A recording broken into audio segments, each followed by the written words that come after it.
yung word Ang na. pangalan din sa Robert. Hindi naman. Ano na, yung, ano talaga, sige na, hindi ko na yung word. Anyway, kasi, di ba you entered a new chapter last year nung mag-iba ng time slot and format. And ngayon, ano sa tingin niyo yung, kasi syempre nakakakaba yun, di ba, na may mga pagbabago mangyayari. Pero ano sa tingin niyo yung, naiiwan pa rin talaga na secret to success ng Bubblegum, kahit anong format, anong time slot, patok na patok pa rin sa viewers. Wow. Bets? Sige, siyempre, age Oh. before beauty. Oo.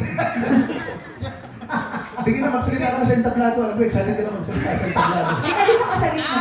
Bali.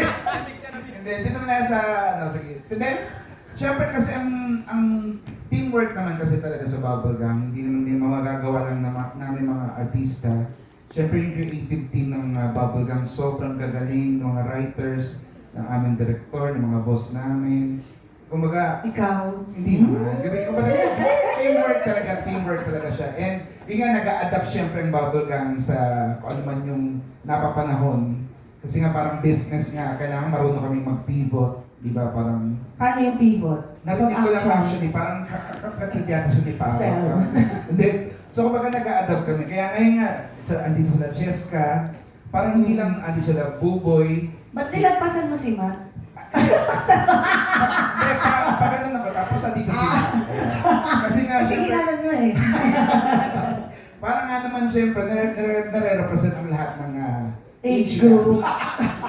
So ikaw yung pinaka Oo, yeah. vintage. Happy ka. no? Yes. Yeah, yeah, yun. So, I think, yun pa rin. Tapos, hindi lang nagsisenta sa ganitong klaseng sketch. So, kailangan nag-e-evolve pala. Yes. Tama ba, actually? Yes. Actually, I was gonna say that. But on top of that, kasi para sa akin, lahat ng magandang panoodin, hindi lang naman about history, but also yung present times. Maganda din siya talaga. Malaking factor siya. Lalo na pag sa comedy, yung relevance na tinatawag. So, kailangan relevant ka pa rin lagi. So, ayan nga, may mga reinforcement kami from the youth. Kasi hindi natin sila maintindihan minsan. So, kuha tayo ng ka-age nila. Ako ngayon nagkakaintindihan na kami. We were learning from them as well. And syempre, yung mga hindi bumibitaw, mga nagtitiwala doon sa show, na pinaglalaban ng aming show, na hindi naman namin kaya gawin mag-isa.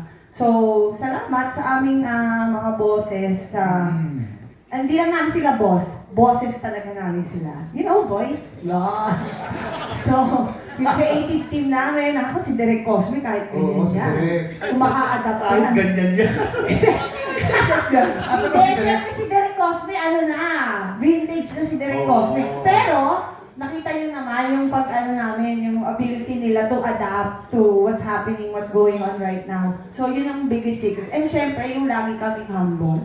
Yun ang importante, yung kahit feeling mo, ang galing mo, hindi nagtatanungan pa rin kami. Lalo na si Paolo, baka hands-on yan, nanonood pa yan ng sketch. Yes. Just last taping, meron siyang mga inputs doon sa sketch Ay, hindi lang may Oy. inputs na si Pao. Yes, Para so- mapaganda yung sketch. Yeah, so very Ano, and pwede kang magreklamo, bakit hindi natin nagagawa to, bakit di ganun. Pero at the end of the day, nag-cater tayo sa mga manonood at ito yung gusto nila ngayon, so we follow. Basically, sila naman yung dahilan kung bakit kami tumatagal. So might as well, kung ano mo sila, yun i-cater namin. Especially nung naging Sunday kami, mas naging bata yung audience namin, mas naging family-oriented. Kaya nga hindi ko matanggal eh. Kasi nawala yung bastos, nawala yung bastos. Kasi hindi na late night eh. So parang, tatanggalin natin yung bastos, tapos family-oriented. Tanggalin na si Paolo. Pero, nag-adapt ako. Yes. Yes. Kung baga every day, pinakagalan ako sa bigit ng pagtanggal. Pero, bawat natastos ang ay sorry po, yes ma'am. So, joke lang po lahat yun. Pero, Pao, may nakabantay pala. kung pagkatapos po ng interview to, mukhang last day ko na talaga. Pero, yun nga po, and we adapt. Eh, siyempre, di ba? Ako yun, kumbaga ako hindi ako tiktokerist. Di ba? Hindi ako nagtitik. Pero, we'll do it. Pero kaya mo Pero naman. nagtitik Sample ka. naman. Ikaw pa. Pero, Hindi naman ito. Ang dami na alam ng TikTok dance. Mamaya may gagawin siya. Totoo yan. I think yun naman yung pinakasikreto ng Bubble. Kung ano yung gusto ng tao, yun yung binibigay namin. Pero hanggat maaari, siyempre meron ka pa rin, yung nilalagay na luma. kahit pa paano, pero ina-adapt mo in a new way. Yun po. Oo. May naintindihan mo kayo sa Yes, meron naman. Thank you. Meron ba? Next, JP. Pwede ba i-delete yung mga sinabi ko? Ay, na po muna tayo sa Bashi. For ano naman, mas kilala naman kayo as drama actors or performers. Ian. Ako siguro yung pagiging makulit ko din off-cam. T-shirt pa. Akyat ka naman sa stage, Ate Rose. Ano ba naman? Sumama ka na. T-shirt din to. Ate Rose, smile po. Election. Smile, Ate Rose. Ganito ang feeling. Ayan! Congratulations, Ate Rose! Tuwing isusuot mo yan sa media call, may plus ka. Dalawa na lang. Si Matt naman ang pabunutin natin. Alright. Thank you, Ate Rose. Congratulations. Yung bubunutin ni Mike, yung isusuot niya. So, dalawa ang mananalo. Dalawa ang mananalo. Congratulations kay Lady Gracia. Congratulations! Ano sa buhok niyo? Ano? Mahirap na. Nakarami na ba? Huli. Jessica, ikaw na? Ang bumunod? Ako na. Eh, si Cheska na naka-leather pants. Huwag mo nang ituloy. Okay, sorry. Huwag ka. Eto na nga. Congratulations. The whole t-shirt pa naman to, di ba? Congrats sa'yo, Ana Rina Amascoso. May pa tayo mga questions mula sa ating press friends. Pero thank you so much sa cast ng Bubblegum. Paunang patikim pa lang yan ng kasiyahan. Pakuha naman natin yung Bubblegum. Napakadami na ng offerings para sa atin, di ba? Thank you. Mamaya magkita-kita pa tayo. Pwede mo na kayong magpahinga. Tatawagin ko na lang kayo, ma'am. Yes, ikaw ulit. Welcome back to me. Yay! Sinama na nga natin dito to si Charis. Huwag ka na umalis ng stage. Ano naman talaga eh. Yes.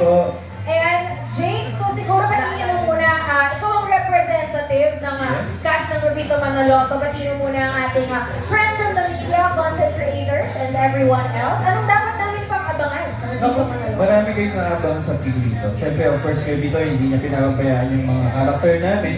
And marami kaming surpresa para sa inyo, sa mga manonood. Yes, ever-evolving, ever-adapting show talagang 14 years. 14 years po na comedy sitcom na Pilipinong-Pilipino. Sama-sama ng 14 years. Talagang best time ever kami sa Pipito Manaloto. Marami po kayong aabangan. Di ba sa 14 years, ano pa bang pwede mong gawin? Ang dami pa pong pwedeng gawin. The possibilities are endless talaga. Basta sama-sama. Ano? Tsaka, abangan niyo din po yung nagiging out of town two-part and Out of the country, soon. Oh, so ulit! Manifest! Nagpasabay na! Oo. In-announce na namin, so tuloy tayo.